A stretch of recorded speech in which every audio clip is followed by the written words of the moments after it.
cuartos de hora de estar en la calle José Pascal. Debería haberlo hecho andando y hubiera ahorrado mucho tiempo. Bueno, pues bienvenidos a todos a este ciclo de conferencias sobre el desembarco de Anual. Ya estamos en el cuarto. De las 5 que tenemos programadas, pues ya la cuarta. Y anual, no, he dicho anual. Sí. Es que, oye, pues me da una rabia horrorosa. Es que ya no soporto anual. Pero se conoce que está ahí en el subconsciente. Bueno, a los temas. Y bueno, que repito, que bienvenidos y muchas gracias al Centro Asturiano, Andrés, por la hospitalidad. Muchas gracias a los socios de la Asociación de Amigos del Museo del Ejército y de la Historia Cultural Militar que nutren esta sala. Profesor Díaz Rioja, que nos acompaña y que está allí, que le voy a dar una sorpresa luego. Y bueno, pues a todos amigos, pues bienvenidos y muchas gracias. Bueno, pues vamos a por la cuarta jornada, que trata de la mujer. Ahí lo veis, ellas también estuvieron ahí, la mujer en el desembarco, porque hubo mujeres en el desembarco. Y vamos a tener una charla hoy absolutamente inédita, ¿verdad que sí, profesor? Absolutamente inédita. O sea, de todo lo que se está programando, escribiendo y tal sobre el desembarco en toda España, nadie, absolutamente nadie, ha tratado el tema de las mujeres en el desembarco. Y hoy se va a tratar aquí. Y yo incluso invito a Carmen a que esta conferencia la escriba y la publique. Vale. Bueno, muchas gracias. Bien, y yo ahora quiero presentar a la conferenciante, a Carmen Imaz Azcona. Con esos dos apellidos, yo creo que hay que explicar poco ya. Esos dos apellidos demuestran que estamos ante una Navarra de pura cepa, vamos, Navarra de Dios Paterre, de las de antes, de las de casta. Y entonces, bueno, pues nació en Navarra. Tengo 55 años, mi gente. Eso no se dice. Como tengamos que empezar desde... Las damas no tienen edad ni espalda. Bien, entonces es licenciada en periodismo, es licenciada en filología hispánica, además tiene un máster sobre análisis gramatical. Yo creo que el análisis gramatical es una cosa de los chiquillos, de nuestros hijos, nuestros nietos, cuando el verbo, el predicado y tal, es más complicado, hay hasta un máster, y de estilismo. Es correctora de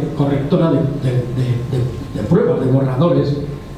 Aquí todos los que hemos mal escrito algún folio, pues se lo hemos dado a Carmen para que le ponga las comas en su sitio y los puntos y algún acento y tal. Bueno, correctora no solo de acentos y de comas, es que en algún libro se han cepillado 1000 páginas así por la buena, han cogido esto es basura fuera. Pero sin que se le mueva un pelo rubio. Bueno, o sea que es una chica que aprovechó muy bien el esfuerzo y el dinero de su madre, porque el de su padre no lo pudo aprovechar. No lo pudo aprovechar porque unos que hoy día son hombres y mujeres de paz, demócratas de toda la vida, pues esos acabaron con la vida de su padre. Esos que ahora son hombres de paz. Esos que cuando los que estábamos allí teníamos que tirarlos debajo del coche a ver si nos habían puesto una bomba. Esos que estaban en la puerta de enfrente de la residencia, de la vivienda, y tomaban nota de cuánto entrábamos y salíamos. Esos, y no quiero seguir, esos ahora parece ser que son demócratas de toda la vida. Y socios del gobierno. Los fascistas somos los que sufríamos todas esas cosas. Lo que establecíamos un turno, porque todas las semanas sabíamos que uno de nosotros iba a cascar. Yo tuve suerte, pero dos compañeros míos de promoción no la tuvieron. Y un amigo, muy amigo, pues está sin piernas. Esos somos los fascistas, los malos de la película. Los buenos son los otros. Y ya no quiero seguir con el meeting porque me vengo arriba. Carmen, que te escuchamos, porque creo que la conferencia va a ser muy bonita y la vamos a escuchar porque además Carmen es una comunicadora de primera fila. Muchas gracias y gracias a ustedes.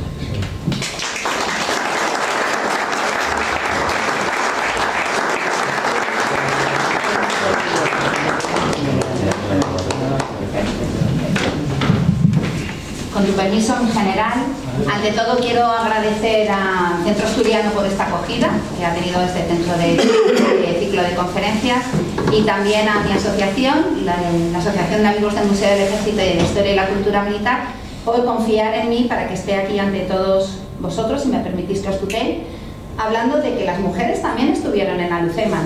Lo que un poco es hablar un poco de los antecedentes, en qué momento estamos, en qué contexto. Y ahora vamos a ver, de todo lo que vamos a hablar, qué pasó en Alucemas, ¿de acuerdo? Muy bien, pues estamos en los alegres años 20. Alegres, bueno, alegres. En España menos, pero ahora lo veremos. En el siglo XIX la mujer estaba relegada al hogar. Era un papel totalmente privado, como cuidadora, como madre, como esposa.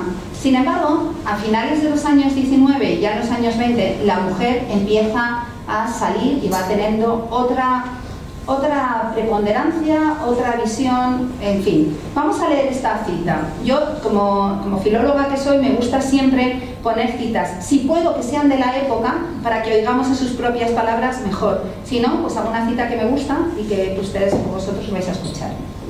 La mujer se atrevía a criticar abiertamente el mundo de los hombres e incluso a pensar que con su aportación el futuro podía ser muchísimo mejor. En definitiva, la mujer levó anclas e irrumpió con sus nuevos signos de identidad. La mujer fue escalando puestos en la vida moderna, apareciendo como una mujer activa y emprendedora, desenvolviéndose y actuando en diversos escenarios y tiempos, con su conquista liberadora, con la ruptura frente a la tradición y con una nueva afirmación de su personalidad. Pero, bueno, estamos viendo cómo ahora las mujeres están conquistando derechos también, ¿no? De hecho, en los años 20, muchos de los países, como por ejemplo Estados Unidos, permitió, también Inglaterra, que votaran las mujeres. En 1924, Miguel Primo de Rivera sacó una ley, vamos, para que pudieran votar las mujeres mayores de 23 años que eran amas de casa. Y en el 27 también pudieron realizar el voto pasivo, es decir, podían ser reelegidas. No solo había que esperar al 31 con la República para que la mujer pudiese votar, ¿de acuerdo? O sea, ya estamos en los años 20. Pero todo esto que estamos viendo en España, ¿qué pasa? Estamos en plena guerra del Rif. Ella es quien ha visto en verdad la guerra, porque toda la guerra es dolor y porque la verdadera guerra la ven las mujeres. Los hombres la hacen y tal vez no la harían si la viesen. La cita, como ven, es de Manuel Machado. Bueno, aquí está Abdelkrim, que no hace falta presentarlo, la cara ya lo dice todo. Y bueno, estos son los muertos de Anual, ¿de acuerdo? Y para que la gente que conoce menos el episodio de Anual sepa un poco lo que era, voy a leer esta cita de Imán, de Ramón J. Sender, que estuvo allí y que vio lo que pasó después del desastre, ¿no? Lo que pasó en el desastre. Las primeras brigadas de cuervos acuden de los barrancos de Anual al reclamo de los cañones y forman su guerrilla en tierra. A fuerza de comer carne de soldado, deben de entender de mil. En lo alto de cada poste del teléfono hay uno, todos gordos, relucientes, con gritos de hartura, como eructos. La hilera de los flancos ha quedado reducida a 4 o 5 soldados. Los que cayeron antes no dormirán solos. Bueno, esto es para poner en contexto lo que supuso Anual.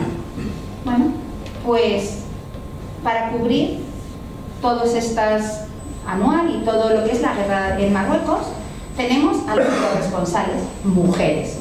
Empezando por Carmen de Burgos, Colombín, que fue la primera corresponsal.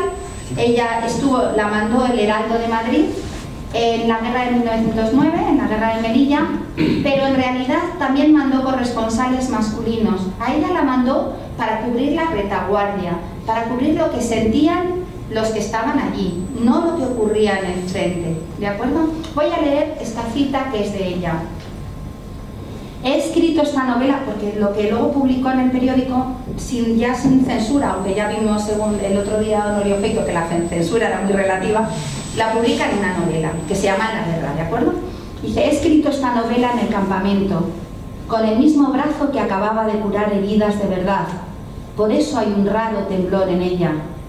Impresionada por las desgarraduras y crudezas de la guerra vista frente a frente, sin telégrafo ni censura por medio, necesitaba una sangría que me aliviara de todo el exceso de sangre que bebieron mis ojos y de cuya carga deplorable no sabía cómo aligerarme. A esa necesidad urgente se deben estas cuartillas atormentadas y cruentas. Como ven, ha visto la guerra de Melilla y aunque no ha cubierto, lo que se dedica es a la intrahistoria, ¿no? O sea, es decir, a lo que ocurría con los personajes, con sus vidas particulares, pero que estaban en la guerra. Luego tenemos a esta señorita de aquí, esta señora de aquí, Consuelo González Ramos, que ella estuvo en la campaña del Quer, y ella fue la primera mujer que escribió en el telegrama del RIF. Y ella lo que habla sobre todo es de la labor, de la importante labor de enfermería. Ella está en Marruecos porque está casada con un militar y lo que hace es ayudar en el hospital Docker.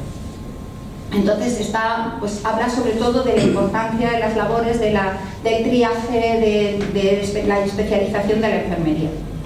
Luego tenemos a Teresa de Escoriaza, que llegó a Melilla justo en el peor momento, en 1921, cuando las bombas estaban cayendo sobre la ciudad, y ella llegó como corresponsal del periódico La Libertad. Una vez más, ella se dedicaba también a hablar de la intrahistoria. Para hablar de lo que ocurría en la guerra estaban sus compañeros, pero ella no quiso escribir desde el despacho. Ella se fue al frente y lo que vio ya hablaba también de lo que ocurría detrás, pero de los mismos soldados, de lo que le pasaba a los soldados, de los heridos, los que iban, los que venían del frente, pero ya en el mismo frente. Y ella fue amiga de González Tablas y de Villán Astray. Luego tenemos a Margarita Ruiz de Liori, conocida más adelante como la baronesa Roja, perdón, acabo de cambiar el color. Margarita Ruiz de Liori, su vida siempre estuvo rodeada de misterios. De hecho, se asoció con el caso de la mano cortada mucho después, cuando murió su hija, pero esa es otra historia. Chan, chan, chan, chan. Margarita Ruiz de Liori sí que estuvo en el frente. Empezó haciéndose portavoz de las mujeres y luego le aburrió eso muchísimo y entonces se fue al frente, conoció a Primo de Rivera. De hecho dicen que Primo de Rivera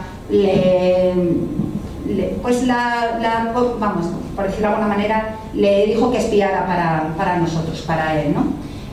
Dicen que salvó a Franco de una emboscada, de la muerte porque le advirtió de una emboscada, y dicen que también fue amante de Abdelkrim, que de hecho una jorca y un anillo que le regaló él lo guardó hasta su muerte, toda su vida, ¿de acuerdo? Margarita Ruiz de Liori, como digo, se fue al frente y ella ya de ese inicial artículo que decía que hay las madres, que se ponían el papel de las madres españolas y tal, a decir no, hay que acabar con los rifeños, los soldados nuestros son muy valientes, hay que luchar. O sea, era ya totalmente otra cosa, ya mucho más combativa y, como digo, en pleno frente de batalla. Bueno, ¿y qué pasa en Alhucemas? Porque de momento no hemos llegado a Alhucemas. ¿Hubo corresponsales en Alhucemas? Honorio Feito el otro día ya nos hizo un spoiler porque nos habló de Rosemary Drachman, pero bueno, como algunos de vosotros no estaban, pues Rosemary Drachman. Bueno, esto me veréis que yo para atrás y para adelante porque soy un desastre con esto. Rosemary Drachman llega como corresponsal a Marruecos en 1925. Podéis ver la foto que es de allí y está con Floyd Gibson, que era el corresponsal de The Tribune, muy famoso corresponsal de guerra, el más famoso corresponsal de guerra. Perdió un ojo, creo que en la Primera Guerra Mundial, si no me equivoco. Sí, ¿verdad? Bien, y entonces llegó como corresponsal de su periódico y estuvo embarcada en el Escolano junto con sus compañeros en primera línea de fuego, con sus compañeros periodistas. Y de ella me pasó, yo tenía otra cita mucho peor y gracias a Honorio me pasó la crónica entera de Rafael López Rienda, lo que escribió en El Sol este compañero, y voy a leerla porque me parece muy bonita. Muchas gracias, Honorio. Ruido y dolor, estruendo y sangre. Creía yo que la guerra era un buen espectáculo para hombres de temple. La sensibilidad de la mujer, su exquisito sentimiento del dolor y del sacrificio, creía yo que la alejarían siempre de esta visión de destrucción y de muerte, o que causarían en ella una honda crisis. Mas me he equivocado, lo confieso. Miss Rosemary, a 2000 metros de los disparos enemigos, que no suelen ser solo de fusil, contempla la guerra con una tranquilidad absoluta, como podría mirar un bello paisaje de turismo.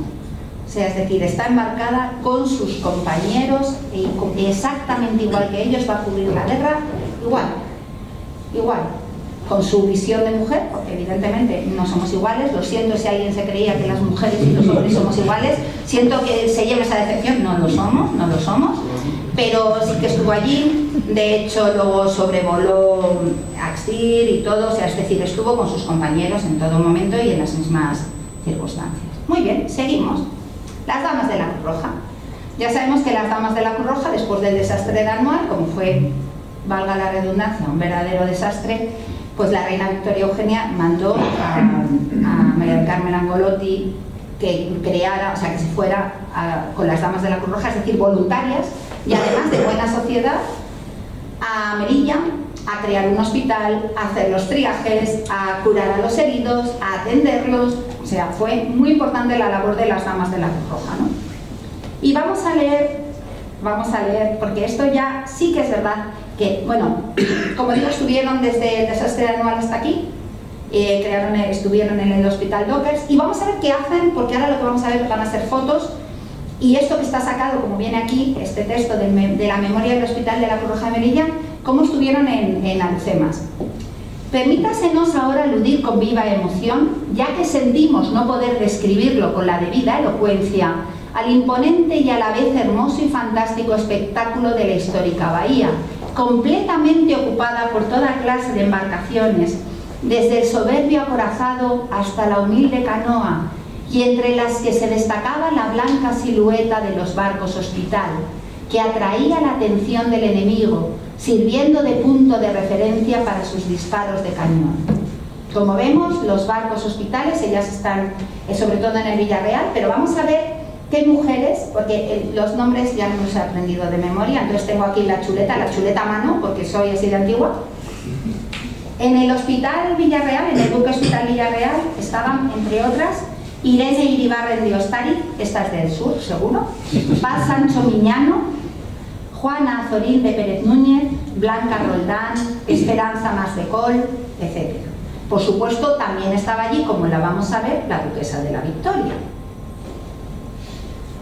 Aquí vemos, este es un hospital, el interior de uno de los hospitales donde está atendiendo a los heridos las damas de la Cruz Roja, y aquí con uno de los aviones medicalizados. No he hablado de Elvira López Mourín, que fue la primera enfermera que hizo un vuelo, uno de los primeros vuelos sanitarios y de atención, que en Ticiaza, que hubo muchos heridos y tal, pero porque es un poco anterior, ¿de acuerdo? Y ahora me centro un poco en Alhucemas, y voy a leer otro fragmento de Alhucemas.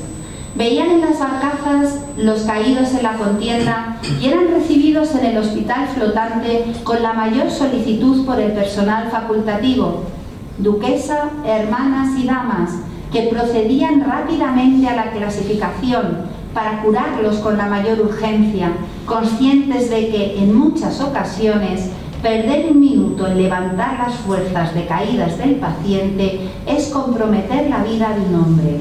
En el caso de ahora, doblemente preciosa, por estar consagrada en plena juventud al servicio de la patria. Fijaos qué bonito es, o sea, que es que las pobres no podían ni decirle no te preocupes que te vas a poner bien, porque lo que urgía era curarlos a todos y lo antes posible. Esto ya sé que se ve muy mal, pero la foto es que merece la pena. Las fotos que tenemos de la época yo creo que merece la pena verlas. Y es la llegada de la duquesa de la Victoria a Calabonita. Se ven aquí barcazas, y aquí están esperando. Y esta, con Primo de Rivera y con Sanjurjo, que desembarcan, como pone aquí, en la playa de Calaquemado, inaugurando este desembarcadero que sirvió para llevar material a Calabonita, donde se estableció un hospital base para curar a los heridos de algemas. Aquí está la duquesa de la Victoria, ¿de acuerdo? Es que yo creo que las fotos, teniendo las fotos, son muy bonitas. Las monjas. Las primeras monjas que van son las hermanas del Buen Suceso, ya en la guerra de Melilla. Pero después de Anual, viendo lo que había ocurrido en Anual, Alfonso XIII directamente dice que por favor que vayan las hijas de la Caridad a cuidar a los heridos, sobre todo porque las damas de la Cruz Roja por la noche no se quedaban porque estaban mal vistas. O sea, eran señoritas de buena sociedad, y eso de que se quedaran por la noche a atender a los heridos por el día sí, pero por la noche, ¿quién se quedaba por la noche? Las monjitas.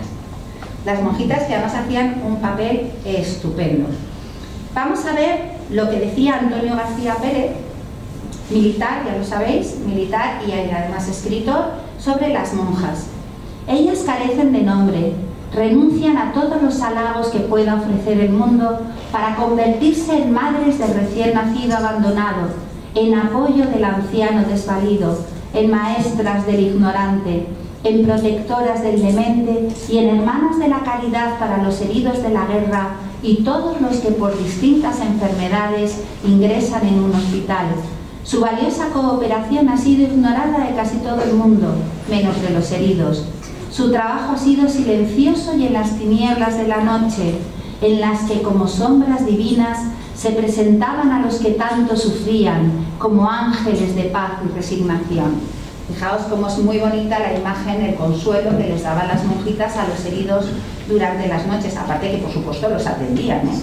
O sea, me refiero que no solo los consolaban y les daban ánimos, no, que los atendían, los curaban y todo.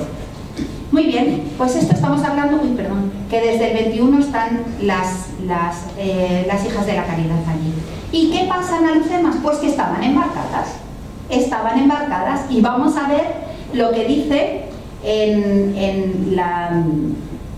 el escrito que tienen de esa época, de toda su estancia en África, las monjitas. Y dice Sor María Rodríguez en una carta que le manda a la Madre Superiora: a Dios gracias, seguimos todas bien.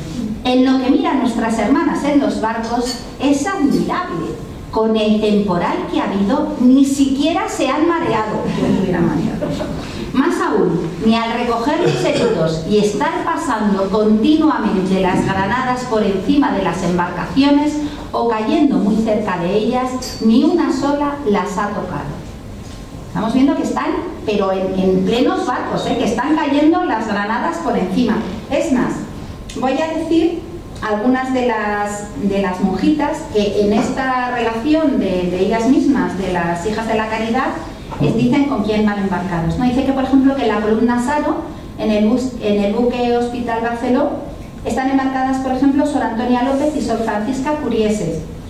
También en el Castilla, la Andalucía, de hecho, el doctor Gómez Ulla dice que por favor que les manden más, que no solo no se lleven a las que están, sino que le manden más porque son verdaderamente muy útiles y que están trabajando muchísimo. También están en el Villarreal. De hecho, uno de los médicos militares dice que si hay que aliviar a alguna de las monjas, que se alivie a Sor Máxima, que lleva 20 días embarcada, y Sor Carmen, que lleva 15. O sea, que es que no iban para un ratito, no, es que se tiran un montón. De hecho, hay monjas condecoradas, como por ejemplo Sor Florencia Casanova, que era la superiora, y Sor Desideria Pindado, que recibieron la Cruz al Mérito Militar con distintivo rojo. También distinguidas por sus actuaciones en Alhucemas, entre otras, fueron Sor Cándida López, Sor Cándida Espinosa, Sor Presentación Moliner, Sor Asunción Muro y Sor María del Rosario Lucas, entre otras. O sea, es decir, la presencia de las monjas fue muy importante y además estuvieron en pleno fuego, como lo estamos viendo, que les caían las granadas por encima. Muy bien, voy a ver si no la lío, porque bien. Las cantineras. Bueno, muy bien. Pues las cantineras, ya sabemos que las cantineras o vivanderas lo que hacían era pues atender a los soldados, llevándoles víveres, también cosiéndoles la ropa, pues muchas veces también, pues era una especie de, también hablando con ellos, ¿no? Porque era pues era la manera de establecer un cierto contacto con la vida civil también. Fueron muy importantes en los ejércitos. De hecho, ya en la guerra de África, en la del 59-60, destacó Ignacia Martínez, que era la cazadora de la cantinera de los cazadores de Baza. En la guerra de Melilla, en 1909, Asunción Martos, que era la cantinera del batallón de cazadores de Talavera, y se hizo famosa, ¿por qué? Por la canción. El vino que tiene Asunción, ni es blanco ni es negro, pues esta era la Asunción que tenía el vino de cualquier color, Asunción Martos. A saber qué vino, bueno, por decir que era vino, pero bueno. Ahí está, con la botella. Sí. Efectivamente, esta foto es muy chula. Porque esta es de 1909. Bueno, luego llegamos al desastre anual y las cantineras siguen acompañando al ejército y siguen acompañando a los soldados, ¿no? Y aquí, por ejemplo, pues destacó Juana Martínez López, que era la cantinera de Batel, pero que cuando ve lo que está pasando y cómo están huyendo los heridos, los soldados, les acompaña hasta Monterruiz, donde está la cantinera de Monterruiz, que era María Gómez Gil, ¿de acuerdo? Bueno, aquí vemos cómo en primera línea, porque están disparando, la cantinera ayuda a evacuar a alguien que parece que está herido, y aquí esta es la cantinera de Batel. Y vamos a ver lo que dice el expediente Picasso.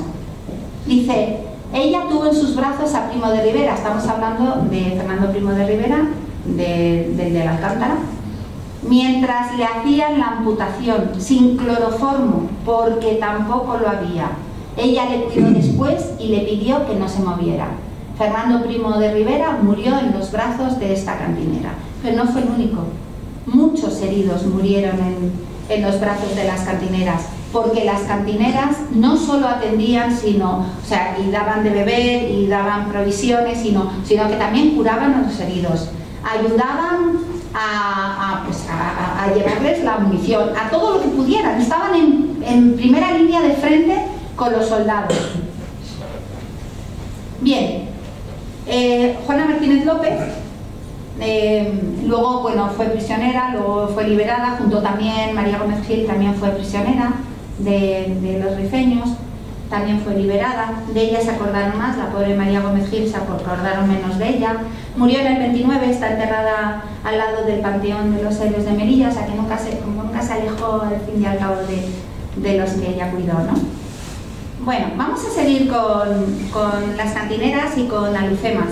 Pues aquí vemos el desembarco, en pleno desembarco, ¿y quién vemos aquí? Tiqui, tiqui, tiqui, tiqui. Pues a una cantinera, a Juana Miró. Juana Miró, que es esta chica tan guapa, porque la verdad es que es guapísima, y estuvo asistiendo, fijaos que lleva también el brazalete de asistencia, porque es lo que os digo, también hace labores de enfermería, y estuvo en primera línea de desembarco, como la podemos ver aquí. Y también se distinguió Rosario Vázquez, la que llamaban la enfermera legionaria, y que le concedieron el derecho a ir vestido con la camisa legionaria, llevar chapiri y todo. Por su heroico, como pone aquí, pues aquí también la vemos, por su heroico comportamiento durante la retirada de Beniarós fue propuesta para la medalla militar, y en 1926 fue condecorada con la Cruz Roja del Mérito Militar por su acción en los cañaverales. Es decir, lo que estamos hablando, no solo proporcionan bebidas, proporcionan víveres, sino que atienden a los heridos, luchan en primera línea de fuego, son verdaderas, y aparte tienen mucha confianza con la tropa, y eso es importante.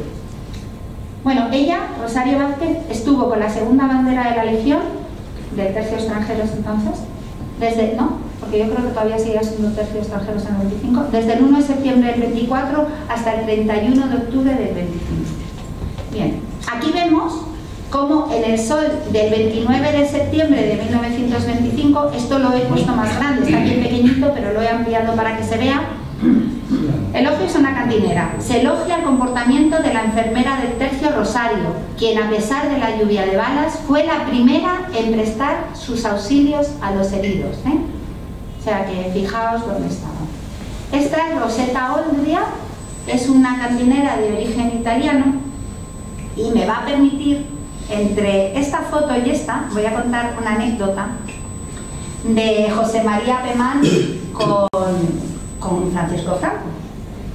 Y estaban hablando en el puerto de Santa María con un grupo de amigos y alguien dijo la famosa frase de los británicos que dice que el Parlamento británico lo puede hacer todo excepto transformar a un hombre en una mujer. Oye, eso nos parece de broma, claro, con lo que estamos viendo, pero antes era una cosa seria, ¿eh? Y entonces dijo Franco, que normalmente no hablaba mucho, dijo, ah, pues yo lo he hecho. Y claro, todo el mundo dijo, ¿cómo? ¿Cómo? Dice, sí. Dice, antes teníamos una cantinera, cuando yo estaba mandando la bandera, dices, teníamos una cantinera, oye, guapísima, listísima, simpatiquísima, que no solo nos traía la bebida, todo, sino que encima nos cosía, escribía, o sea, era una tía, dice, y la tropa, dice, la quería muchísimo. Y nos llega una orden que no pueden venir con nosotros mujeres, ni siquiera en las marchas, en combate muchísimo menos. Dice, así que yo mandé un parte al mando diciendo, se alista la bandera el legionario Pedro Pérez. Ningún problema. Ya tenían un legionario más alistado como Dios manda en la bandera. Claro, ¿qué pasa? Que un año después, aquí nuestra cantinera, Petrita, claro, Petrita, se va de vacaciones y conoce a un chico. Y viene de novio con él y se quiere casar. Otra vez problemas. ¿Y ahora qué hacemos? Pues nada, se le da de baja al legionario Pedro Pérez porque ha muerto en combate. Así que se acabó la anécdota de nuestro legionario Pedro Pérez. Bueno, aquí vemos una foto, esta, que es un gorro panadero, ¿no, mi general? Sí. Y esta es del Burgos 31. 36 pone aquí. Sí, y lleva además una condecoración, ¿eh? Y esta parece que lleva un tapuch de regulares, es decir, la cantinera normalmente la asociamos sobre todo a la Legión, pero no solamente, bueno, antes ya hemos visto que estuvieron también con cazadores y tal, y aquí vemos que regulares al parecer también. Esta chica guapísima. Yo creo que es legionaria. Sí, no sé. Pues sí, es verdad que la... Oye, lleva ángulos de herido, ¿no? También, ¿no? Sí, eso es... Pues fijaos, a mí me parecía, desde aquí me parecía un talucha en vez de una legionaria. En cualquier caso, la chica es bien gorda, ¿eh? Bueno, vamos a seguir con las mujeres en Alhucemas. Las madres, mujeres, hijas, novias, viudas. Las fotos son de mis abuelos el día de su boda, que se casaron en el 26, así que durante esta época mi abuelo estuvo en el Socorro a Melilla porque estaba en la primera bandera de la Legión. Entonces, pues claro, mi abuela en Alhucemas era novia de militar y además...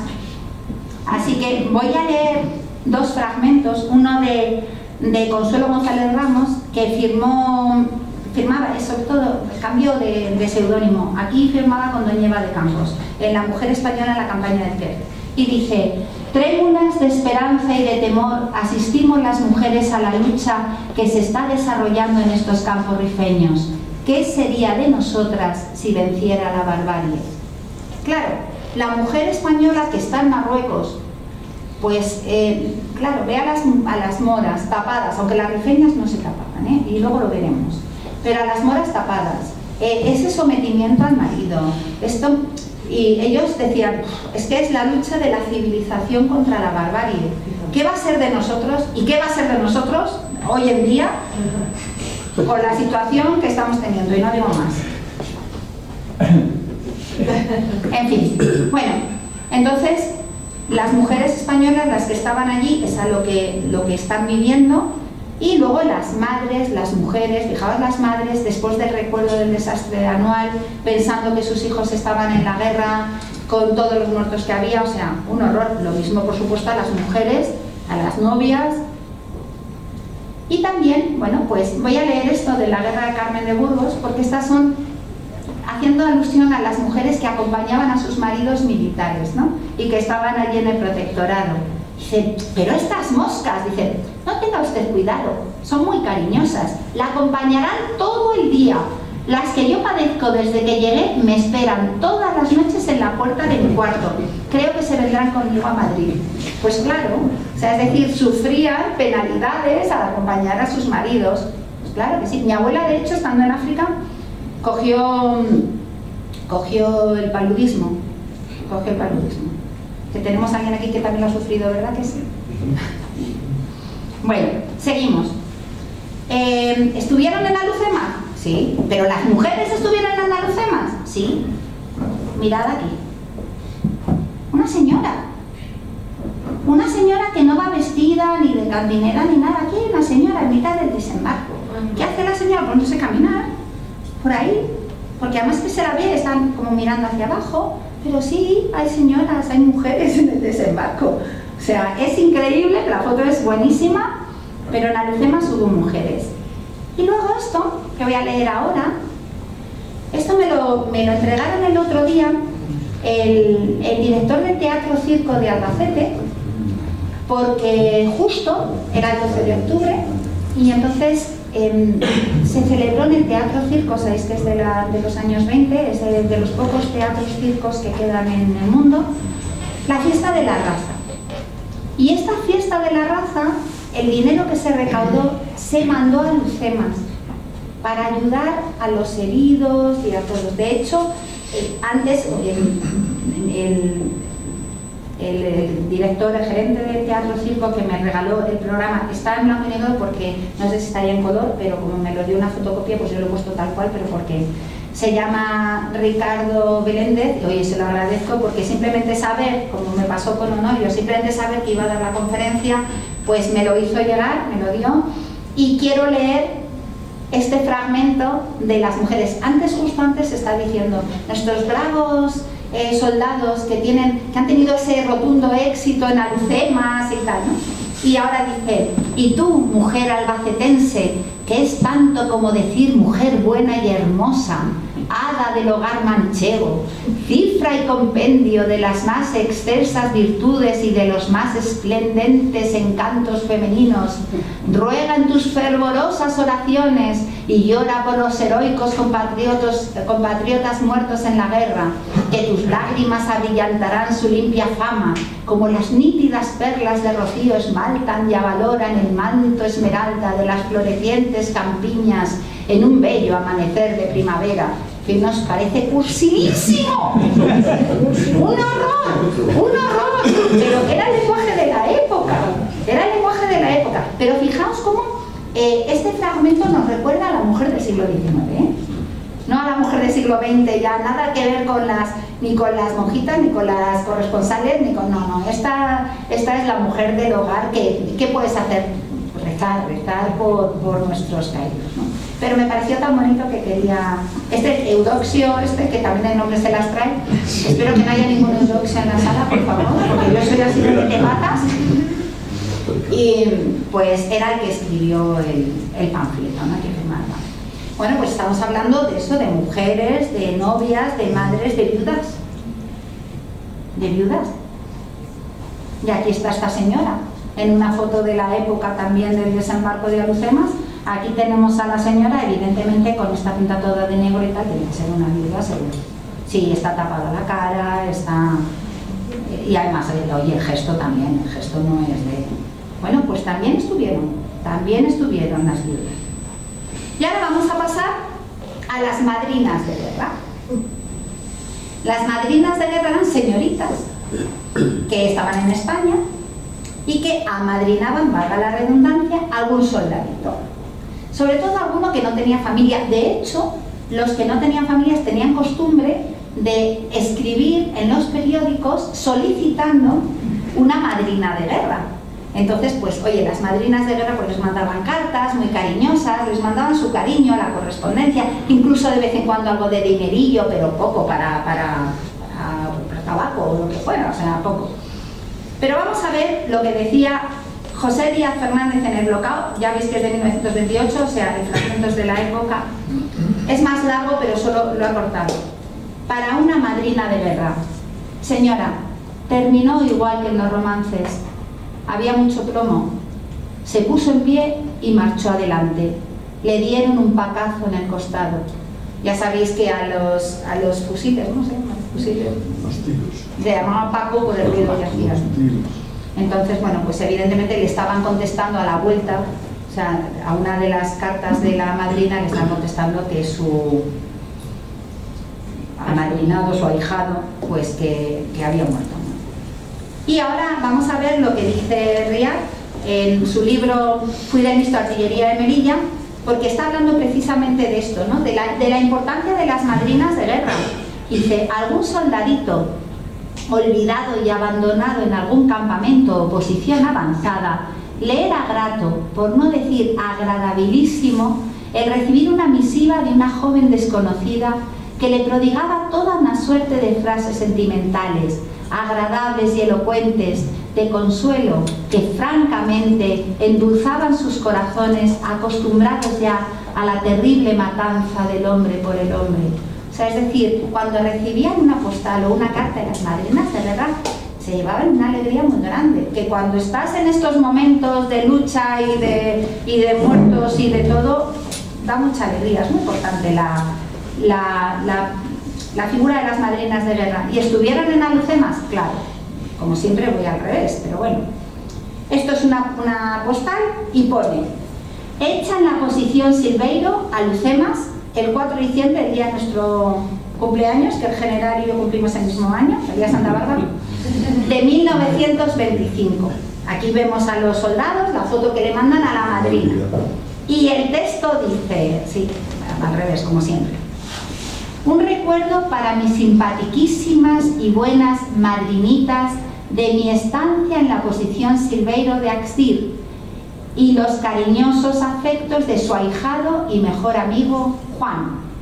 Así que, pues es muy tierno, porque está la postal ahí que se acuerdan de ella, fijaos, o sea, están en la guerra, también ellas se acuerdan no solo ellas de los ahijados, sino también ellos de las madrinas. Bueno, vamos a seguir. Las prisioneras. Ya sabemos que Abdelkrim, a raíz de todo el desastre del mar, coge prisioneros, muchos prisioneros, entre otros mujeres, ¿de acuerdo? Una de ellas es Carmen Úbeda, luego la vamos a ver un poquito más adelante, pero primero quiero leer este fragmento de María Izaguirre, de León Dormido, que la novela me merece la pena, es muy bonita, es de una chica que es prisionera, la cogen prisionera, bueno, todas sus... Pero dice que se basó en los recuerdos reales de alguien que lo vivió, aunque es una novela, pero dice que está basada en los recuerdos de alguien que conoció y que lo contó. Dice: entonces supe que podía sentir odio hacia todo aquel que quisiera desviarme de mi camino. Ese mismo odio era el que sentía ahora que estaba atrapada en los campos del Rif, en aquella pesadilla de guerra y sangre que me había dejado indefensa de nuevo. Odio, ganas de matar o de matarme, furia sorda y deseos de hacer algo, cualquier cosa que cambiara todo aquello, aunque fuera peor. Aquí está describiendo la sensación que tienen las prisioneras, ¿no? Vamos a ver la siguiente, como siempre voy al revés. Bien. Bueno, esta es una foto del ABC, como se puede ver, en la cual sale Carmencita Úbeda, que es la que hemos visto antes, que fue prisionera junto con su tía y con muchísima más gente. Y luego esta Carmencita Úbeda, que era de Almería, se hizo una cupletista famosa. Ella empezó su carrera musical cantando en una gala de la Cruz Roja y fue una cupletista famosa. Pero lo que cuenta de la guerra es tremendo, es tremendo. Por supuesto, el trato a los prisioneros siempre es malo, pero las mujeres, una vez más, no somos iguales que los hombres, porque los abusos sexuales, como las vejaciones y todo, no es lo mismo, y lo pasaron francamente mal. Dicen que Carmencita Úbeda pues la cogió Abdelkrim, Abdelkrim no, creo que uno de los... Se llamaba Jamú. Esto es, muchas gracias, efectivamente. Y entonces la tenía como esclava personal y esto, ¿no? Aquí vemos, como pone aquí, a Carmencita Úbeda, su tía Enriqueta Úbeda, cuyo esposo fue asesinado por los moros, y Paquita Lozano, de 14 años, que al ser apresada en Batel presenció el asesinato por los moros de su padre, su abuelo y un hermano de corta edad. Muy bien, ¿y hubo prisioneras en Alhucemas? Pues sí, pues sí. Aquí estoy mirando al profesor de Rioja, porque yo que también leo sus cosas, pues él tiene razón en decir que los primeros que soltaron fueron mujeres, pero quedaron todavía prisioneras mujeres, porque según el ABC del 6 de julio del 26, en la que se están recibiendo a los prisioneros de Abdelkrim, todavía quedan, y leo, Cipriana Anza, que era la cantinera de Candusi. Esto lo estoy leyendo de la crónica del ABC de cuando sueltan a los prisioneros, cuando devuelve a Abdelkrim a los prisioneros. Dolores Moreno, que era la cantinera de Alcázar Seguer, cuyo esposo, Antonio Fajardo, fue muerto por los moros y que perdió una hija durante el cautiverio. María Jiménez Gallardo, apresada con su madre, 2 hermanos y 2 hijos, todos fallecidos en el cautiverio. Y Remedios Moreno Fernández, apresada en el campamento de regulares de Ceuta. Es decir, estas mujeres estaban en la época de Alhucemas prisioneras en la zona de Axdir, es decir, al lado de Alhucemas. Es que, como lo había leído del periódico, pues, y quería citarlas, ¿de acuerdo? Nunca lo doy. Muy bien. Vamos a seguir con mujeres, porque las marroquíes también son mujeres, ¿no? Esto es como los chistes de ahora, ¿no? Las mujeres de marroquíes, lo que se esperaba y lo que se encuentran. Bueno, pues evidentemente a finales del siglo XIX hay una importante corriente de orientalismo, con pintores también como Ingres y como Delacroix, ¿no? Con las odaliscas estas, es decir, Marruecos y todo lo que es lo que suena oriental, pues parece que son son una cosa así, unas mujeres guapísimas, como el dibujo, este dibujo es de Ana Miralles, que es una dibujante española muy buena. Esto pertenece a una serie de novela gráfica que se llama Jill, que a mí me encanta, pero lo que se esperaban era esto, ¿no? O sea, vamos a encontrar unas mujeres bellísimas, ahí todo el día tumbadas, así medio desnudas, bueno, se esperaban esto. Voy a leer una vez más un fragmento del Blocao de José Díaz Hernández, que dice: los ojos de África, África es el nombre que le ponen a la mora, ¿no? Tenían el luto de los fusiles cabileños y las sombras de las higueras montañesas, ojos de esos que se encuentran en un zoco o en una calle de Tetuán y que quisiera uno llevarse consigo para siempre, con el mismo escalofrío y el mismo rencor, porque enseñan que hay algo irreparable que hace imperfecta la obra de Dios. Este cuento de Blocao, o sea, este fragmento el relato de Blocao, porque el Blocao está hecho también típico de la época, como de escenas, ¿de acuerdo? Como fragmentado, el libro, que es buenísimo, lo recomiendo si no lo habéis leído. Esta mujer era la novia de un teniente, del teniente Riaño, y todo el mundo decía, joder, qué guapa es la novia del teniente, o mismo así, pero le clavó una gomía en el corazón, o sea, que no acabó bien, Pues esto es lo que se esperaban, y que se encontraron esto, las bellezas, las rifeñas. Y voy a leer también del Blanco y Negro, un fragmento de Blanco y Negro de 1926, que habla de las rifeñas. Y ves a la madre, entregada a la más ruda labor de labranza, transportando cargas enormes de leña, envejecida bajo los ardores del sol africano y desfigurada por el sobreesfuerzo gigante de su musculatura. Todas las sendas polvorientas de Marruecos guardan las huellas sangrientas de las desnudas plantas femeninas, heridas en la marcha, y la tierra tiene como una sorda palpitación milenaria de todos los callados sufrimientos del sexo. Este es el artículo de cómo eran las mujeres rifeñas, que no iban tapadas, que igual que las moras, las marroquíes iban tapadas, las rifeñas no iban tapadas. De hecho, no solo no iban tapadas, sino que, como no, al revés. Fijaos, la foto es de mujeres rifeñas luchando junto a Abdelkrim en 1925. En 1921, en el desastre de Anual, lo primero que hacían contra los españoles era acompañar a sus maridos y ayudarles a llevar la munición y a recargar los fusiles. Mientras disparaban con uno, le recargaban el otro. Pero luego, además, en el desastre de Anual lo que hacían eran normalmente acompañadas incluso de sus hijos pequeños, rematar a los soldados, rematarlos y robarles. O sea que cuidado con las rifeñas, ¿eh?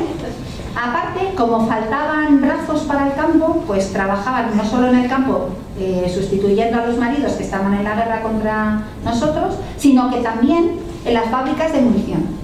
También, o sea, es decir, estaban muy presentes. Pero luego en 1924, Abdelkrim lo que hace es reclutar a niños mayores de 14 años y posteriormente a mujeres, reclutarlas para su ejército, ¿eh? Como podemos ver en esta foto, que están con un fusil y reclutadas para luchar en el ejército rifeño. Voy a leer este fragmento, que este fragmento es en la Guerra de Carne de Burgos, que ve ya no como decía la profesora Yasmina Romero, que habla del amor a bestia, sino de cuidado, que también son muy peligrosas porque nos atacan de verdad, ¿no? Eran ellas las que les llevaban las armas, municiones, víveres, los alentaban ferozmente a la matanza y hasta los ayudaban saciando su odio religioso, con ese apasionamiento de la mujer contra los rumí, malditos por sus santones. Apaleaban con porras de madera, claveteadas de hierro, a los soldados rendidos y moribundos. Más de un amor había perecido en el campo de batalla, y algunas se arañaban el rostro con desesperación de furias infernales cuando sufrían una derrota. No iban a la lucha por amor a los suyos, sino por ferocidad, por odio al enemigo. O sea, es decir, que en Alhucemas también había mujeres rifeñas en primera línea, esta vez luchando contra nosotros. No hay una vez que lo haga bien, ¿eh? Y por último, ya no quiero aburrirles, no sé cómo vamos de tiempo, bien, ¿no? Las prostitutas, porque claro, las prostitutas también son mujeres. Y Arturo Barea, que estuvo allí en la época, decía que durante los primeros 25 años de este siglo, Marruecos no fue más que un campo de batalla, un burdel y una taberna inmensos. O sea que con eso lo decimos todo. Julio Camba, que también estuvo allí y que era muy amigo de las comparaciones, decía que a Marruecos llegó dos ejércitos, uno de hombres y otro de señoritas. Que la penetración en Marruecos se hacía, el del hombre con la seguridad de las armas y el de la mujer con la fuerza desarmada, uno con la fuerza armada y con la otra con la fuerza desarmada, la fuerza del amor. En cualquier caso, cuando los españoles llegan a Marruecos se dan cuenta que el tema de la prostitución es gravísimo, gravísimo. Entonces, las autoridades españolas, una de las cosas que más les preocupa es controlar esa prostitución. ¿Y cómo lo hacen? Mediante una serie de reglamentos, diferentes reglamentos. De hecho, es tan grave el tema de la prostitución, no por la prostitución en sí, sino por lo que acarreaba de las enfermedades venéreas, que se nos morían los soldados, pero muchos, o sea, era una barbaridad. Entonces, eso había que controlarlo. Entonces, los reglamentos lo que hacían era que a todas las prostitutas que estaban ¿cómo se dice, hombre? Que estaban en orden, vamos, sí, efectivamente, reguladas, eso es, pues tenían reconocimientos médicos, les atendían, o sea, estaban muy reguladas, fijaos que hasta en el campamento militar, por ejemplo en el legionario de Darrifien, lo que se hizo fue una recluta de prostitutas, y con todo lo que significaba a la hora de manejar esto, de trasladarlas de un sitio a otro, porque se las llevaban con ellos. Se las llevaban con ellos porque sabían que no tenían enfermedades, sabían que, o sea, es decir, que estaban súper controladas. Entonces había dos tipos de prostitución en Marruecos en esta época. Una militar, como estamos hablando, y otra civil. Otra civil que estaba atendida por civiles, pero que también estaba regulada, y que era la que eran las prostitutas a las que iban pues, los funcionarios, los obreros del puerto, los tenderos, los artesanos. ¿Cuál era el miedo? Que no solo se quedaba allí, que había mucha prostitución clandestina. Y eso era de las mujeres marroquíes. Y esto no les gustaba nada tampoco a las autoridades marroquíes porque no se podían permitir el hecho de que, oye, ¿qué pasa? nuestras mujeres se tienen que dedicar a la prostitución porque no pueden salir adelante de otra manera. Entonces era un problema. Pero las autoridades españolas, para que nuestros conciudadanos no fueran con ellas, les decían que eran feas, desagradables, que eran drogadictas, borrachas, las ponían a los pobres como diciendo, no, tú si vas con una prostituta, con las nuestras, con las que sabemos que están sanas. Y por último, voy a leer este fragmento, una vez más, de León Dormido, que habla de lo que es la prostitución. Bregar con hombres que corren peligro de morir en cualquier momento no es tarea fácil. Todo se enrarece en tiempos de guerra. La gente saca lo mejor y lo peor de sí misma en esos momentos de incertidumbre. Unos se vuelven más crueles y miserables. Otros se desmadejan como niños asustados por las sombras de la noche. Pero todos necesitan compañía, unos brazos alrededor del cuello y una voz que les tranquilice el alma. Y con esto lo dejamos aquí. Muchas gracias.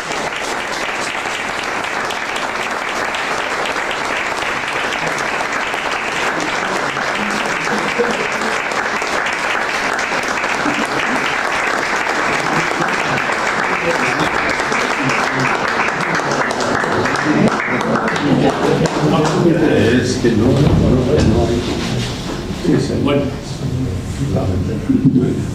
Bueno, habrán visto que Carmen lo ha defraudado, pero se lo prometía yo, que lo iban a pasar, lo íbamos a pasar estupendamente.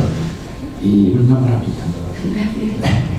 Bueno, abrimos ahora 10 minutos. Abrimos un turno de preguntas, si alguno quiere preguntar o decir alguna cosa. Un minuto. También sabes de mujeres, mi comandante.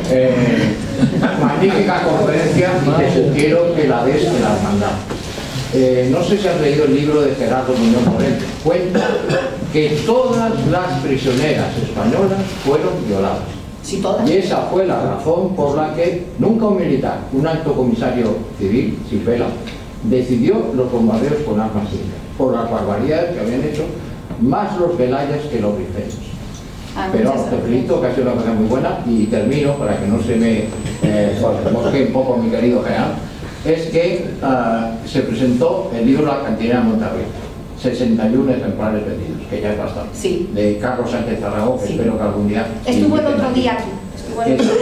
Y luego el libro este Muñoz Llorente es tan bueno que cuando presentaban los centros lejanos tuvieron que ir corriendo a por más libros a la librería que estaba cerca porque se habían vendido todos. Y este tema te felicito doblemente porque es muy poco conocido y tiene que ser conocido. Muchas gracias. O sea que enhorabuena.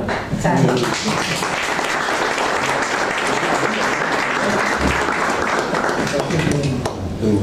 ¿Alguien más que quiera aportar algo a esta interesante conferencia? Juanita, di algo.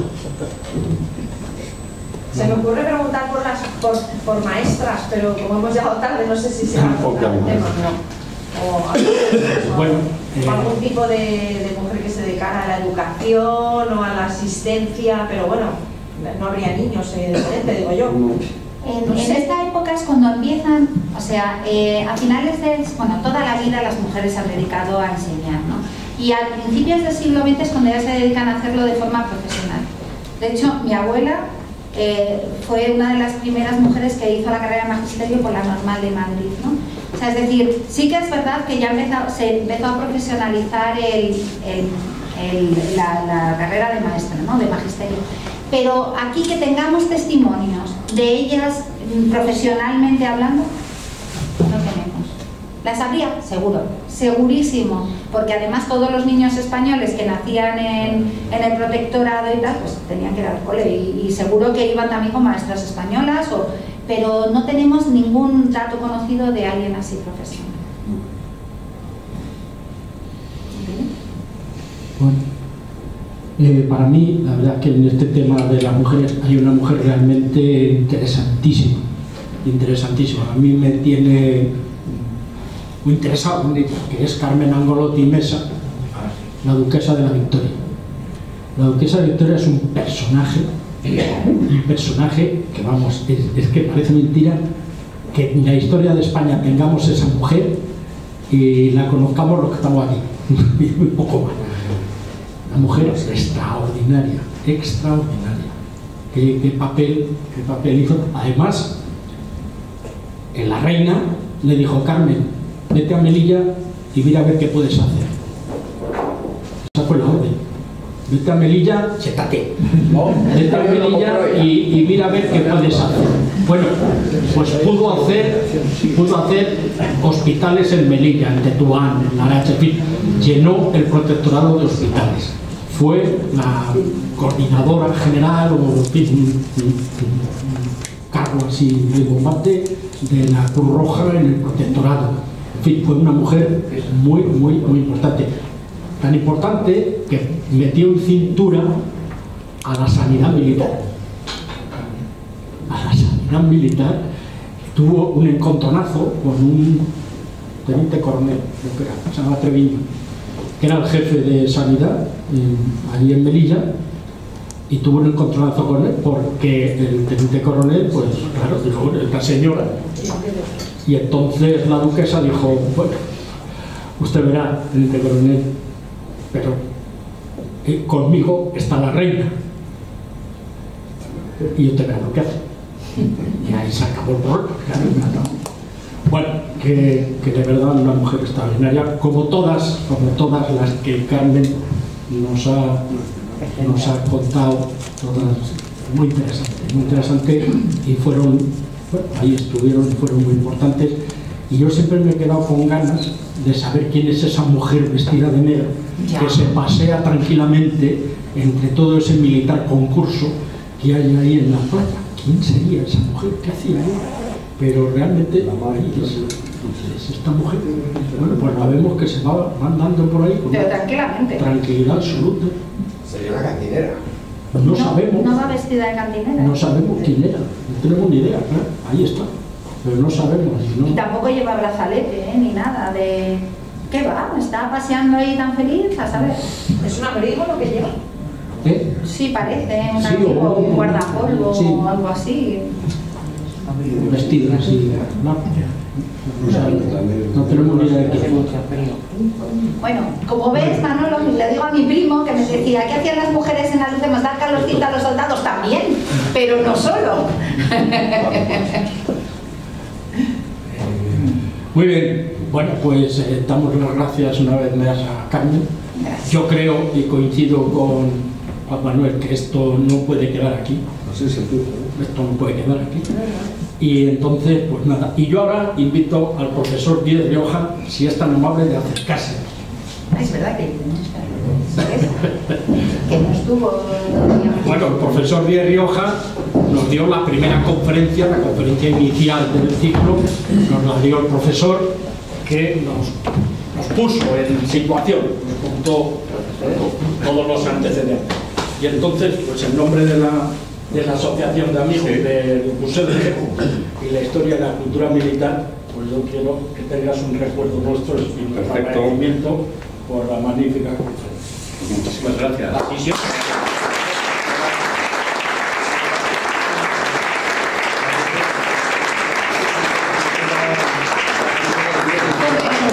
Para que podamos contar con ellos más veces, ya lo sabes. Bueno, y entonces pues creo que ahí tendremos las fichas para el apuntamiento de esto.